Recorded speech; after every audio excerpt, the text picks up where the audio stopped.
தீர்க்கதரிசன புத்தகம் 5ஆம் அதிகாரத்தை எடுத்துக்கொள்வோம். 4வது வசனத்தை சீக்கிரமாய் வாசிச்சு. நான் என் திராட்சை தோட்டத்திற்காக அதற்கு நீ செய்யலாம் காத்திருக்க தந்தது என்ன? ஜெபிப்போம். பரிசுத்தமுள்ள பிதாவே, உம்முடைய சமூகம் எங்கள் மத்தியிலே வெளிப்படட்டும். வார்த்தையோடு எங்களோடு இடைபடுங்கப்பா. உங்க வார்த்தையின் வல்லமை எங்களுடைய இருதய பலகையிலே மையினாலே அல்லப்பா ஆவியினாலே எழுதப்படட்டும். கர்த்தாவே, தொடர்ந்து பேசுங்க, பெரிய காரியங்களை செய்யுங்க. நசரேயனாகிய இயேசு கிறிஸ்துவின் உயிர்த்தெழுந்த நாமத்திலே ஜெபிக்கிறோம் ஜீவனுள்ள நல்ல பிதாவே, ஆமென். அல்லேலூயா. மகிமையான ஒரு வார்த்தை, உண்மையான ஒரு வார்த்தை. ஆண்டவர் சொன்னாரு, நான் என் திராட்சை தோட்டத்திற்காக செய்யாத எந்த வேலையை அதற்கு இனி செய்யலாம்.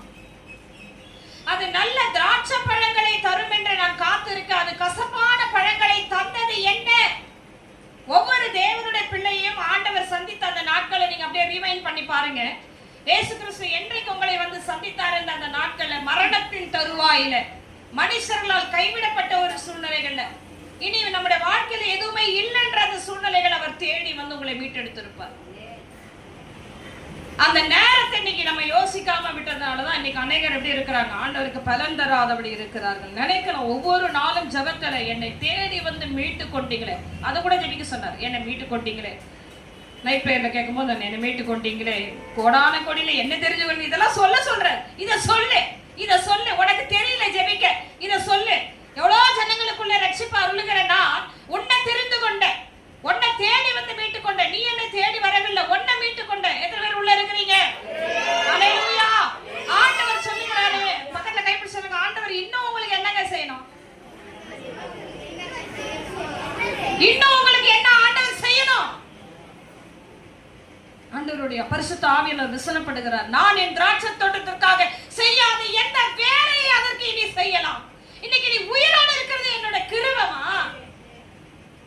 நீ உயிரோடு இன்னைக்கு நடமாடிட்டு இருக்க பத்தியா, அதுவே கிருபைதான். எப்படி இருந்தது தெரியுமா? நீ முதல் வசனத்துல, இப்பொழுது நான் என் நேசரிடத்தில் அவருடைய திராட்சை தோட்டத்தை குறித்து என் நேசருக்கேற்ற ஒரு பாட்டை பாடுவேன். என் நேசருக்கு மகா செழிப்பான மேட்டிலே ஒரு திராட்சை தோட்டம் உண்டு, அவர் அதை வேலி அடைத்து. முதல்ல நீ எப்படி இருந்தானா? வேலி இல்லாதபடி இருந்தாய். கேளு, மனவாட்டி திருச்சபையின் அருமையான ஆத்துமாக்களே, சிறு பிள்ளைகள் கேளு, வெளியே துரத்த பாரு குளோரிய. நான் ஆண்டவர் சொல்றார், நீ வேலி இல்லாதபடி இருந்தாய். முதல்ல உனக்கு வேலி அடைத்தேன். அடுத்தது கற்களும் முற்களும் உள்ள பாதைகளிலே நீ இருந்தாய். உன்னை சுற்றில இருக்கிற கற்களை நான் பொறுக்கினேன். எல்லாத்தையும் எடுத்துட்டு அதிலே நற்குல திராட்சை செடிகளை நட்டு அதன் நடுவில் ஒரு கோபுரத்தையும் கட்டி அதில் ஆலையை உண்டு பண்ணி அது நல்ல திராட்சை பழங்களை தரும் என்று காத்திருந்தார். அதுவும் கசப்பான பழங்களை தந்தது. இதுதான் இன்னைக்கு 20 வருஷம் 15 வருஷம் ஆண்டவர் உங்களை தேடி வந்து மீட்டுக் கொண்டு இன்னும் அவருக்கு நீங்க கனி கொடுக்காதவர்களாய் இருக்கிறீர்கள், மனம் திரும்பாதவர்களாய் இருக்கிறீர்கள். கோடாரியானது மரங்களின் வேறருகே வைக்கப்பட்டு இருக்கிறது. ஆண்டவர் கேட்பாரு, கேட்க மாட்டாராங்க? 50,000 ஃபீஸ் உன் பிள்ளைக்கு கட்டிட்டு நீ கேட்கற, ஏய் உனக்கு 50,000 ஃபீஸ் கட்டி இருக்க, நீ படிக்கலன்னா அவ்வளவுதான் நீ சொல்றிய. ஆண்டவர் சொல்றார், உன்னை ஜீவனோட வச்சிருக்கிற, உன் உயிரோட வச்சிருக்கிற, உன்னை பாதுகாத்து வச்சிருக்கிற, உன்னை வேலை அடைச்சு வச்சிருக்க, நீ என்ன எனக்கு செய்த? உங்க பிள்ளைங்களை கேட்கல? நீங்க கேட்கலாம்? உங்க பிள்ளைகள் இடத்துல கேட்கல? உன்னை கஷ்டப்பட்டு பெற்றிருக்க, உன்னை கருவில சுமந்திருக்கேன்னு கேட்கிற உன்னைய பார்த்துதான் ஆண்டவராகிய இயேசு கிறிஸ்து பரிசுத்த ஆவியானவராகிய அசைவாடி கொண்டிருக்கிற தேவன் கேட்கிறார். வேலி இல்லாத உன்னை வேலி அடைத்து, சத்துரு உன்னை விழுங்க வேண்டும் என்று நினைக்க விடுதலாக இஸ்ரவேலை காக்கிறவராகிய நான் உறங்காதபடி தூங்காதபடி உனக்கு ஜீவனை கொடுத்து, திடீர்னு ஒரு போராட்டத்தை ஒரு அலை அடிக்கிற மாதிரி சத்துரு பிசாசு உன் வீட்டுல கொண்டு வரான். பயந்து அலறி ஊழியக்காரிடத்துல வந்து ஜெபிக்கும்படி கேட்கிறீங்க. ஆண்டவருக்கு தெரியும் அது ஒண்ணுமே இல்லை, என் பிள்ளை தேவையில்லாம பயப்படு. 13ஆம் வசனம் சொல்லுது, என் ஜனங்கள் அறிவில்லாமையினாலே சிறைப்பட்டு போகிறார்கள். அறிவில்லாமையினாலே சிறைப்பட்டு போகிறேன். ஆவிக்குரியவன் சகலத்தையும் நிதானித்து ஆராய்ந்து பார்க்கிறான். ரட்சிக்கப்பட்டவரிடத்துல பரிசுத்த ஆவி இருக்குன்னா நீதான் ஆண்டவருடைய முக்கியமான ஒரு கருவி. கரங்களை தட்ட மாட்டீங்களா? பரிசுத்த ஆவி பெற்றவங்க கரங்களை நல்லா உற்சாகமாய் தட்டுங்க. பரிசுத்த ஆவி பெற்றவர்கள்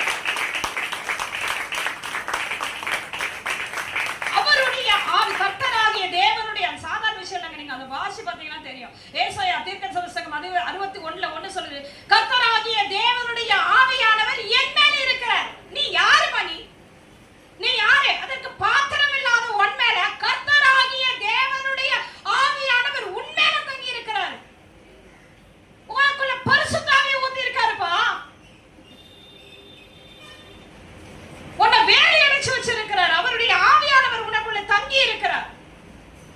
வசனம் சொல்லுது, ஆண்டவர் கேட்கிறார், இன்னைக்கு நீ ஒவ்வொரு விஷயத்துல நான் இவ்வளவு செலவு பண்ணி இருக்கிறேன். எத்தனை பேர்கிட்ட கணக்கு கேட்கிறோம் நம்ம? இன்னைக்கு வீடு கட்டுறவங்க கிட்ட காசு கொடுத்தா கணக்கு கேட்க மாட்டீங்க. எப்ப என்ன கட்டின்னு போடான்னு விட்டுருவீங்களா? மனைவி இடத்துல கணவன் கேட்கல, உனக்கு 1000 கொடுத்த நீ என்ன பண்ணன்னு கேட்கல. அதே வார்த்தை உனக்கு திரும்பி வருது. கர்த்தர் கேட்கிறாரு, செத்து போயிருக்க வேண்டியவன் நீ, நரகத்துல அலறி கொண்டு இருக்க வேண்டியவன் நீ, உனக்கு ஜீவனை கொடுத்து உன்னை பாதுகாத்துட்டு வர, இன்னும் எத்தனை நாட்களுக்கு நீ இப்படியே இருக்க போற? நல்ல பழங்களை நீ தருவாய் என்று நினைத்தால் எனக்கு கசப்பான பழங்களை தருகிறாய். பரிசுத்த ஆவியானவராகிய நான் துக்கப்படும்படி நீ இன்னும் புறம் பேசிட்டு திரியிற, இன்னும் கசப்புகளை இருதயத்துல வச்சுட்டு இருக்கிற, இன்னும் உன் சத்துருவை மன்னிக்காதபடி இருக்கிற, கட்டளைகளுக்கு கீழ்ப்படியாதபடி இருக்கிறாய். உன்னை சந்தித்த நாட்களை யோசனை பண்ணி பாரு என்றார் ஆண்டவர். எத்தனை பேர் உள்ள இருக்கிறீங்க? ரொம்ப வெக்கம் மானக்கேடு. இந்த இடத்தை விட்டுட்டு போயிட்டு எனக்கு விடுதலை வேணும்னு ஊரெல்லாம் சுத்துறாங்க பாருங்க. அவங்களால எனக்கு 10 முறை நான் தற்கொலை செஞ்சு இறக்குறேன். என்ன இங்க இல்ல? ஆண்டவர் சொல்லுங்க, நான் என் திராட்சை தோட்டத்திற்காக செய்யாத எந்த வேலையும் உண்டோ, இனி நான் என்ன செய்யலாம்னு கேட்கிறார் ஆவியா. இன்னும் உனக்கு என்ன நான் செய்வேன்? பக்கத்தை கைப்பிடி சொல்லுங்க, நீங்க உயிரோடு இருக்கிறதே அவருடைய கிருபைங்க. நீங்க உயிரோடு ஜீவனோடு இருக்கிறது, ஆத்துமாவை இன்னும் பாதுகாத்துட்டு வராரே, அதுவே தேவனுடைய கிருபை. நல்லா கரங்களை தட்டி தேவ நாமத்தை மகிமைப்படுத்துவோம். நல்ல உற்சாகமாய் வேலை அடைச்சு வச்சிருக்கிறாருங்க. எத்தனை பேர் மறைச்சு நமக்கு நல்லா தெரியும். நம்மளை சுத்தி நீங்க பாத்தீங்கன்னா தெரியும். இன்னைக்கு என்ன உயிரோட வச்சிருக்காரு, பலனோடு வச்சிருக்கிறாரு. காலையில உன்னை எழுப்பி உட்கார வச்சிருக்காரு பாத்தீங்களா, அதுவே பெரிய கிருபை தான். இன்னைக்கு எத்தனோ பேர் வயசு வார்டுல வியாதியும் பலவீனமும். அன்பு சகோதரி தாரஸ் ரத்த கண்ணீர் வடிக்கிறாங்க அவங்க தம்பி பையனை நினைச்சு. நான் அழுகுற பாருங்க ஆண்டவர் சமூகத்துல. குழந்தைக்கு சைட்ல பேக் தொங்கிட்டு இருக்குங்க, மோஷன் பேக், யூரின் பேக். அந்த தாய் பார்த்துட்டு எப்படி இருக்கிறாங்க. வாலிப பிள்ளைகளை கேளு, நல்லா போய் பாருங்க.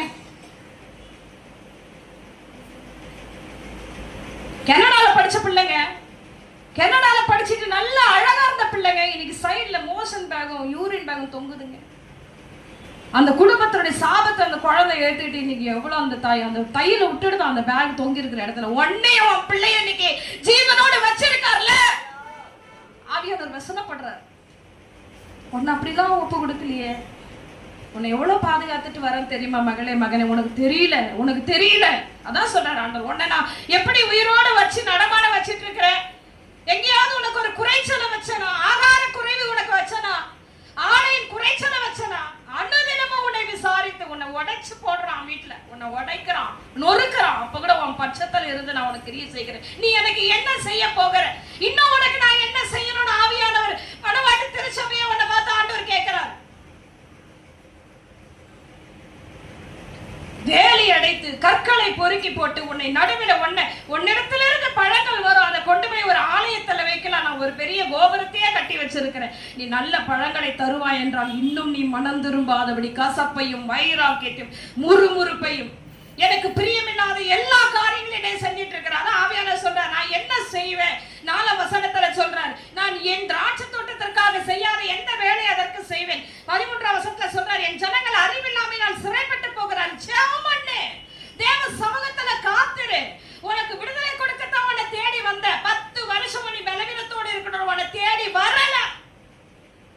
நீ குறைவோடு இருக்கிறதுக்காக நீ அவர் உன்னை தேடி வரல. எத்தனை பேர் காது கேக்குது? ஆவியானவர் சபைக்கு சொல்லுகிறதை காதுள்ளவன் எவன் அவன் கேட்க கடவன். ஆண்டவர் சொல்றாரு, என் ஜனங்கள் அறிவில்லாம நான் சிறைப்பட்டு. நான் சொல்லிக்கிட்டே இருக்கேன், ஜெபம் பண்ண ஜபிக்கவே மாட்டேது என் பிள்ளை. அறிவே இல்ல, பிசாசு இடத்துல போய் சிறைப்பட்டு போகுதுன்னு ஆவியான துக்கப்படுறாருங்க. இந்த பிள்ளைங்க பாடல, எனக்குள்ள ஆவியான துக்கப்படுறாரு. நீங்க எல்லாம் அப்படியே வாய மூட்டை உட்காந்துருக்கீங்க. பரிசுத்தாவின் துக்கப்படுறாரு. பத்தியா, வாரெல்லாம் அந்த பிள்ளைகளை பாதுகாத்து வந்து என்னை ஆராதிக்குதா பத்தியா? அந்த கோபம் தான் என்னிடத்துல இருந்து வெளிப்படுது. தயவுசெய்து என்னை தப்பா நினைக்காது. உங்களுக்குள்ள கர்த்தர் பேசுவாரானால் நீங்கள் அதை உணர்வீங்க. இந்த ஒரு தாய்க்கு அந்த சங்கீத தியானம் போயிருக்குது, விடுதலை ஆயிருக்குன்னா பாத்துங்க. அப்ப அவங்க ஆவியில விழித்திருக்கிறபடினால் அந்த வார்த்தை உள்ள போய் கிரியை செய்கிறது. நான் வசனத்தை அனுப்பி குணமாக்கி அழிவுக்கு தப்புவிப்பேன் என்று சொன்னார். பலவீனத்தோடு வந்தேன், பலவீனத்தோடு வந்தேன், பலனடைந்த. அதுதான் ஆவியானுடைய கிரியைகள். பாராபட்சம் பார்க்கிறவர் அல்ல, எல்லாருக்குமே ஆண்டவர் அப்படி செய்கிறவர் தான். எத்தனை பேர் ஆமென் சொல்றீங்க? வசனம் சொல்லுது 13 வசனம், என் ஜனங்கள் அறிவில்லாமையினால் சிறைப்பட்டு போகிறார்கள், அவர்களில் கனமுள்ளவர்கள் பட்டினியினால் தோய்ந்து போகிறார்கள், அவர்களுடைய திரளான கூட்டத்தார்களுடைய என்னாச்சு சொல்ற, நீ கனமுள்ள பாத்திரம். பக்கத்துல கைப்பிடி சொல்ல, நீங்க கனமுள்ள பாத்திரம், நீங்க கனமான பாத்திரம், ஆண்டவருடைய கரத்துல நீங்க கனமான பாத்திரம். ஆனா நீ பட்டினியா இருக்கிற, நீ தோய்ந்து போகிற. உனக்குள்ள பரிசுத்த ஆவியானவர் எப்படிப்பட்டவர் தெரியுமா? அவர் எப்படிப்பட்ட கிரியை செய்கிறவர் தெரியுமா? நீங்க இப்படி இருக்கிறபடினாலதான் 14ஆம் வசனம் சொல்லுது, அது நிமித்தம் பாதாளம் தன்னை விரிவாக்கி தன் வாயை ஆவென்று மட்டில்லாமல் திறந்தது. அவர்கள் மகிமையும் அவர்கள் திரள் கூட்டமும் அவர்கள் ஆடம்பரமும் அவர்கள் களிக்கூறுகளும் அதற்குள் இறங்கி போவார்கள் என்று ஆண்டவர் சொல்லுகிறார். கிறிஸ்தவன் அந்த கிறிஸ்தவத்துக்குள்ள வந்துடணுங்க, வந்துடணும் உள்ள. நம்ம ஆராதிக்கிற தேவன் இப்படித்தான். என் அப்பா எப்படியா நான் அப்படிதான் இருக்கணும். நீ 10 தடவை அடிச்சாலும் உன்னை மன்னிச்சு நான் ஏத்துப்பேன். ஏன் தெரியுமா? நீ எனக்கு முக்கியம் கிடையாது. நீ என் மேல காரியே விழுந்தாலும் நீ எனக்கு முக்கியம் கிடையாது. எனக்கு முக்கியம் பரலோக ராஜ்யம். என்ன அமைதியா இருக்கீங்க?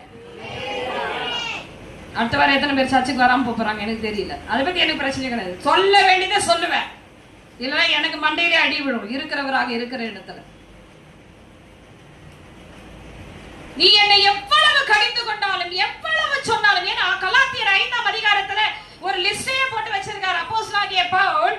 19ஆம் வசனத்துல வாசிக்காதீங்க, நானே வாசிக்கிறேன். மாம்சத்தின் கிரியைகள் வெளியரங்கமாய் இருக்கின்றன, அவையாவன விபச்சாரம், வேசித்தனம், அசுத்தம், காம விகாரம், விக்கிரக ஆராதனை, பிள்ளை சூனியம், பகைகள், விரோதங்கள், வைராக்கியங்கள், கோபங்கள், சண்டைகள், பிரிவினைகள், மார்க்க வேதங்கள், பொறாமைகள், கொலைகள், வெறிகள், களியாட்டுகள் முதலானவைகள் இப்படிப்பட்டவைகளை செய்கிறவர் தேவனுடைய ராஜ்யத்திலே சுதந்தரிப்பதில்லை என்று முன்னே நான் சொன்னது போல இப்பொழுது உங்களுக்கு சொல்லுகிறேன்.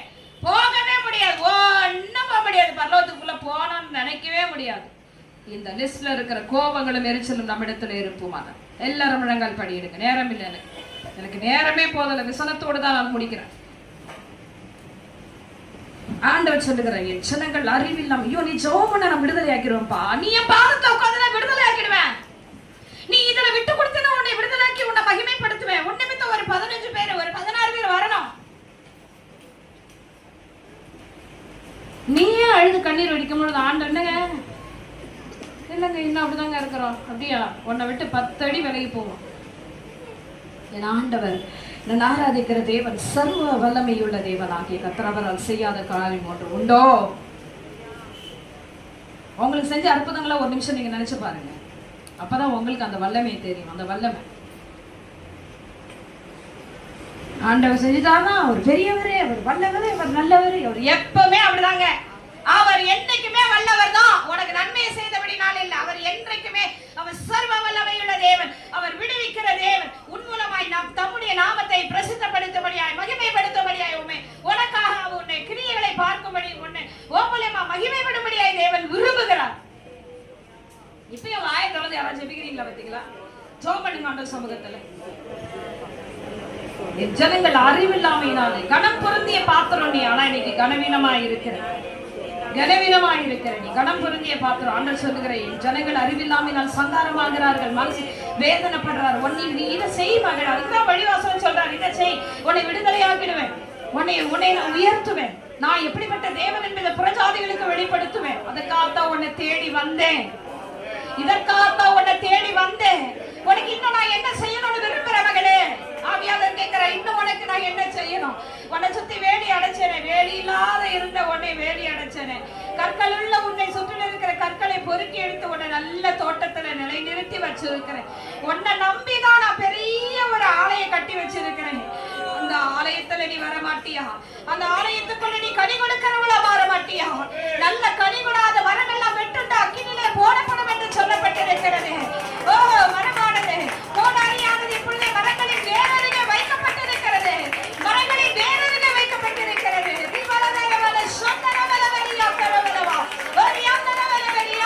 எல்லாரும் பெற்றுக்கொள்ளுவோம். கர்த்தருடைய அக்கினி உங்கள் மத்தியிலே வெளிப்பட்டுக் கொண்டிருக்கிறது. பரிசுத்த ஆவியானவருடைய வல்லமையை பெற்றுக்கொள்ளுவோம். ஓ ரியாக்கரவலவ நீங்கள் தான் அந்த வேற அறுத்துதான கஷ்டமே. அவருடைய கையிலே சுலகினால பிடிக்கப்படும். மலாதுரி மெலிதினியாக்கல துரவன மலராதி எந்துரவலவரி அங்கரவலவா சந்தரவல துரவலவரி அங்கரவலவரி அங்கரவலவரவா ரிவலவலவரி நிறைய குலைகள் தள்ளுவாய் என்று ஆண்டவர் பார்த்துட்டு இருக்காருமா. உன் நிமித்தமாய் ஒரு பெரிய ஒரு ஆடையை கட்டி வச்சிருக்கிறாரு. தூற்று குடை அவர் கையில் இருக்கிறது. அவர் தமது களத்தை நன்றாய் விளக்கி தமது கோதுமையை களத்திலே சேர்ப்பார். அவரையோ அக்கினியால அவியாத அக்கினியிலே சுட்டரிப்பார் என்று சொல்லப்பட்ட ஒரு நாள் நம்ம அக்கினியில போயிடக்கூடாது. நரகளை தட்டி கர்த்தருடைய நாமத்தை மகிமைப்படுத்துவோம். நல்ல இடத்துக்கு என்னை கொண்டு வந்தீங்க சொல்லுங்க. என் வார்த்தையை அனுப்பியதை வார முழுவதும் என்னை போஷிக்கிற தெய்வமே, என் குற்றம் குறைகளை மன்னி, என் மீறுதலை மன்னி, என் அக்கிரமங்களை மன்னியும். என் ராஜா உமக்காக எழுதி பிரகாசிக்கிற வல்லமையின் கருவியா என்னை பயன்படுத்துகையா. என்னை சுற்றி நெருங்குகிற எல்லாத்தையும் விட்டு ஆண்டவரை வேகம் போன்ற திரளான சாட்சிகள் வேண்டுகளை கொடுக்கப்பட்ட சாட்சிகளை படிக்க நான் ஜீவிக்க கர்த்தர் செய்வீராக. பிள்ளைகளை சுற்றல என்னை சுற்றல வேலை அடித்ததுக்காக கோடான கோடி நன்றி சோதனைகளை எடுக்கிறவாங்க. நேசிக்கிற எங்க நல்ல தகப்பனே, பிள்ளைகள் ஒவ்வொருவரையும் உங்க வார்த்தை தொட்டது என்று விசுவாசிக்கிற ஐயா. சமாதானத்தோட போகட்டும், பரிசுத்தாவின் வல்லமையோட போகட்டும், ஒரு சாட்சியாய் இருக்கட்டும், உமக்காய் வைராக்கியமா எழும்பட்டும் ஐயா. கவலைகள் கண்ணீர்கள் பாரங்கள் எல்லாம் இந்த பூமியில உண்டு. ஆனால் உங்கள் துக்கம் சந்தோஷமாய் மாறும் என்று சொன்னீங்க. வருகை நாட்களே நாங்கள் துக்கத்தோடு அல்லப்பா சந்தோஷத்தோட உமக்காக இவைகளை இழந்திருக்கிறோம் என்ற சந்தோஷத்தோட உங்களோட பிரவேசிக்க கர்த்தர் கிருபை பாராட்டு போகிற கிருபைக்காய் நன்றியப்பா. தொடர்ந்து வழி நடத்தின பெரிய காரியங்களை செய்யுங்க. நசரேயனாகிய இயேசுவின் நாமத்திலே ஜெபிக்கிறோம் ஜீவனுள்ள நல்ல பிதாவே, ஆமென். கர்த்தர் நம்மோடு இடைப்பட்டபடி நான் பரலோகத்துக்கு கரங்களை தட்டுவோம். கரங்களுக்கு மேலாக நல்ல உற்சாகமாய் கரங்களை தட்டி கர்த்தருடைய நாமத்திலே இருக்கிறோம். ஆமென். எழுந்து நிற்போம். காணிக்கை செலுத்தி நம்ம ஆகாரம் புசிக்க கடந்து செல்வோம். நம்ம நிற்கிற உடல் வழிகாருடைய மனைவி வந்து ஒரு பாடலை பாடுவார்.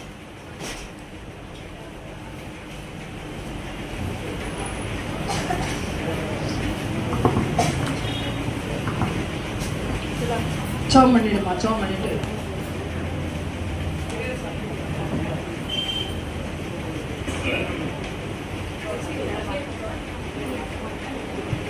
நாம் யாவரும் எழுந்து நிற்போம்.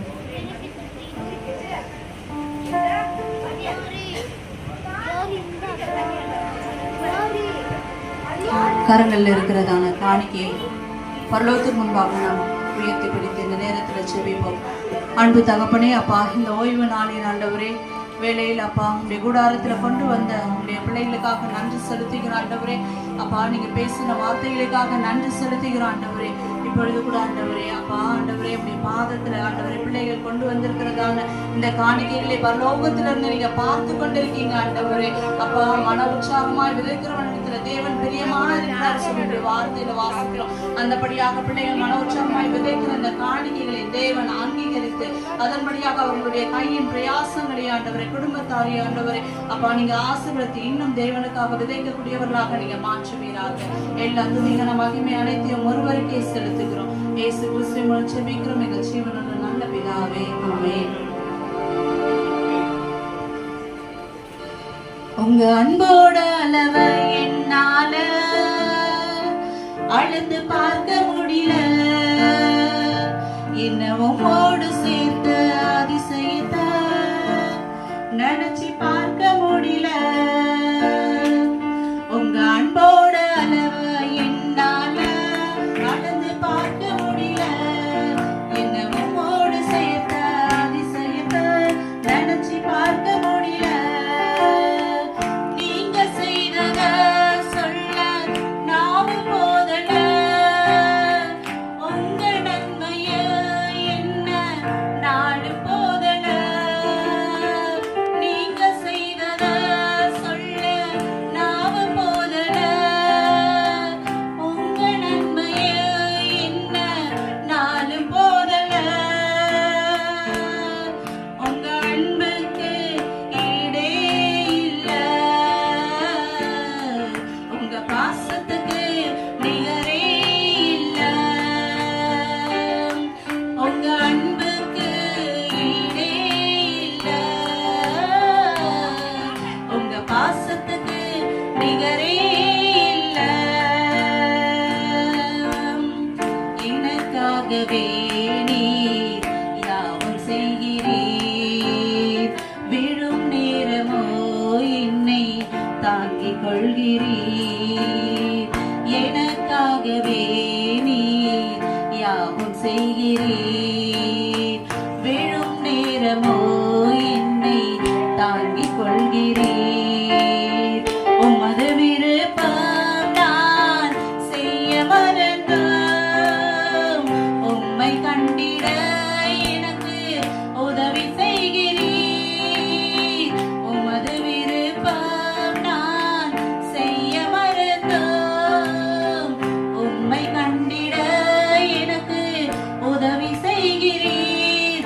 உங்க அன்புக்கு ஈடே இல்ல, உங்க பாசத்துக்கு நிகரே இல்ல. இயேசுவின் அன்புக்கு ஈடே இல்ல, உங்க பாசத்துக்கு நிகரே இல்ல.